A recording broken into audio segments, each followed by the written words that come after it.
وصلى الله على نبينا محمد وعلى آله وصحبه أجمعين.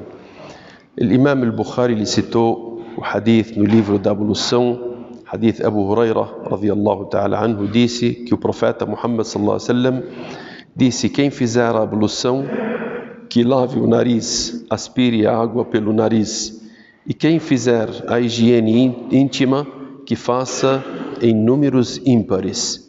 E o outro hadith de Abu Huraira radiyallahu ta'ala anhu, ele disse que o mensageiro de Allah, ele fez a ablução, e quando ele fez que o profeta Muhammad sallallahu alaihi wasallam, ele disse: quem fizer a ablução, que aspire a água pelo nariz e o purifique, e quem fizer a higiene íntima, que a faça em número ímpar. E quando alguém de vocês acordar, que lave as suas mãos antes de colocá-las na água que vai fazer o wudu, a ablução, porque não se sabe onde as suas mãos tocaram. E o hadith, terceiro hadith nesse capítulo da ablução, hadith Abdullah ibn Umar radiyallahu ta'ala anhuma, foi dito a ele: nós vimos você fazer 4 questões que não vimos os seus companheiros fazerem. E ele disse: eu vi você tocar nos pilares da Kaaba, somente nos 2 pilares, não tocou nos 4 pilares. E nós vimos você também usar os chinelos que são de couro, que não tem pelo. E nós vimos você também tingir com a sufra que seria azafrão. E nós vimos você, quando você sair para Meca para fazer o Hajj ou a Umrah, não dizer labbaik Allahumma labbaik, não intencionar quando começa o mês. E o Abdullah ibn Umar radiyallahu ta'ala anhu, ele citou para eles o motivo disso, dizendo: em relação à Kaaba, dos pilares onde eu toquei quando estou fazendo em volta da Kaaba, eu vi o profeta Muhammad sallallahu alaihi wasallam somente tocar nos 2 pilares, o pilar do Yamani e o pilar onde está a Pedra Negra. E em relação aos chinelos ou as sandálias que eu uso, as pessoas, os árabes antigamente, eles usavam chinelos feitos de couro de gados. Então esses chinelos, eles deixavam a pele nela, e o profeta Muhammad sallallahu alaihi wasallam, ele tirava a pele, então ele deixava com que as suas sandálias sejam de couro puro, né? De couro que seja tratado. E o Abdullah ibn Umar, ele disse que eu via o profeta Muhammad sallallahu alaihi wasallam ele usar esses tipos de sandálias que são chamadas an-ni'al as-sabtiyya, que quer dizer que são sandálias que são de couro puro. E ele disse: eu vi o profeta Muhammad sallallahu alaihi wasallam usar esse tipo de sandália, por isso que eu uso essas. Em relação ao tingimento, eu vi o profeta Muhammad sallallahu alaihi wasallam tingir a sua barba, o seu cabelo com azafrão, e eu gosto de tingi-las ou de tingir a minha barba da maneira que o profeta Muhammad sallallahu alaihi wasallam tingia. Em relação à intenção de fazer o hilal, não no começo do mês, porque eu vi o profeta Muhammad sallallahu alaihi wasallam quando saía para fazer a Umrah ou sair para fazer o Hajj, o profeta Muhammad sallallahu alaihi wasallam, assim que ele partia, ele fazia intenção, e não no começo do mês. Esses 3 hadiths, eles nos ensinam uma questão importante. O Imam al-Bukhari, ele cita as questões, os detalhes do wudu, e nesses 3 hadiths, eles têm alguns detalhes que o Imam al-Bukhari, ele citou como regras no wudu, na ablução.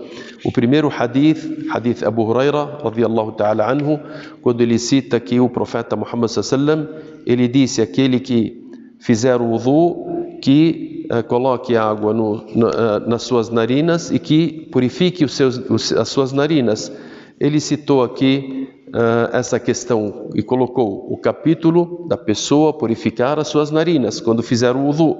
O segundo hadith Abu Huraira, radiyallahu ta'ala anhu, ele citou também aqui uma maneira que o profeta Muhammad sallallahu alaihi wasallam nos ensinou também no wudu. O Imam al-Bukhari ele citou aqui também no capítulo dizendo: a pessoa que se purificar ao entrar e fazer a sua necessidade, ele se purifica 3 vezes.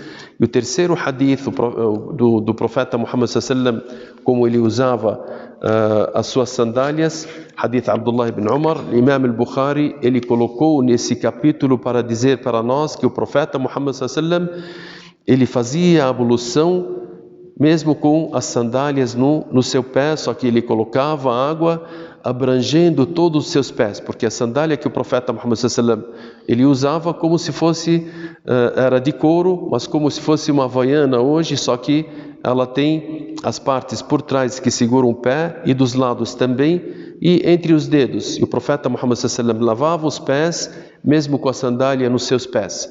Esses mínimos detalhes que o Imam al-Bukhari ele tira as regras deles, dos hadith, que o profeta Muhammad sallallahu alaihi wasallam ele passava para os seus companheiros, eles passavam para nós, significa os detalhes das regras do wudu, das regras, dos mínimos detalhes quando a pessoa faz o wudu, da lavagem, da purificação, de como usar o chinelo, como lavar os pés ao estar usando os chinelos, e assim esses detalhes eles são importantes para sabermos.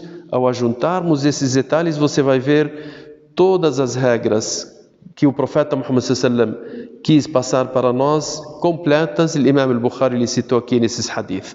Então, esse último hadith, o profeta Muhammad sallallahu alaihi wasallam, aquilo que ele fazia, os seus companheiros, eles faziam seguindo ele, da maneira que o Abdullah ibn Umar, radiyallahu ta'ala anhu, ele dizia aqui, que o profeta Muhammad sallallahu alaihi wasallam somente passava a mão na Kaaba, no Rukn al-Yamani, e também onde estava al-Hajar al-Aswad, a pedra negra, e também que o profeta Muhammad sallallahu alaihi wasallam usava esses tipos de sandálias, e ele lavava os pés dele, mesmo com as sandálias nos seus pés, e o Abdullah ibn Umar ele fazia o mesmo, e também que o profeta Muhammad sallallahu alaihi wasallam tingia a sua barba, sendo que o profeta Muhammad sallallahu alaihi wasallam, como passaram para nós Abdullah ibn Umar, Anas ibn Malik, Abdullah ibn Bisr e outros companheiros, que o profeta Muhammad sallallahu alaihi wasallam ele tinha somente no seu cabelo e na sua barba, não tinha mais do que 20 cabelos brancos, e os demais são pretos. Só que o profeta Muhammad sallallahu alaihi wasallam, de vez em quando ele tingia para mostrar para nós que isso pode ser feito, que as pessoas que quiserem tingir o cabelo poderiam tingi-los, a permissão disso. E o Abdullah ibn Umar ele fazia porque ele via o profeta Muhammad sallallahu alaihi wasallam fazer o mesmo. E também Abdullah ibn Umar ele passou para nós uma regra importante no Hajj ou na Umrah, que a pessoa não é quando vê a lua do Dhul Hijjah ou Dhul Qa'dah que ele deve fazer a intenção. Só que o profeta Muhammad sallallahu alaihi wasallam, quando saiu para o Hajj, ele saiu no dia 4 de Dhul Qa'dah. 4 de Dhul Qa'dah já tinha passado o primeiro de Dhul Qa'dah, que seria o começo do mês, que as pessoas acostumam fazer a intenção no começo do mês de Dhul Qa'dah para o Hajj. E o profeta Muhammad sallallahu alaihi wasallam ele fez no 4º dia do Dhul Qa'dah, quando ele partiu. E também em Meca, as pessoas, quando começam o primeiro de Dhul Hijjah para saírem para Mina, as pessoas às vezes, mesmo sentadas em Meca, elas faziam intenção dizendo Labbaik Allahumma Hajj, intencionavam Hajj. Abdullah ibn Umar ele disse não, o profeta Muhammad sallallahu alaihi wasallam fazia intenção quando partia. Então ele partia no dia 8 de Dhul Hijjah, e ali que começa a intenção. Então Abdullah ibn Umar ele disse, então eu faço a intenção do Hajj no dia 8 de Dhul Hijjah. E assim, esses hadith nos mostram quanto que o Abdullah ibn Umar também ele seguia os passos do profeta Muhammad sallallahu alaihi wasallam. Esperamos que Allah subhanahu wa ta'ala nos ensine aquilo que nos beneficia nesse mundo e no outro mundo. Sallallahu ala nabiyyina Muhammad wa ala alihi wa sahbihi ajma'in. Walhamdulillahi rabbil alamin.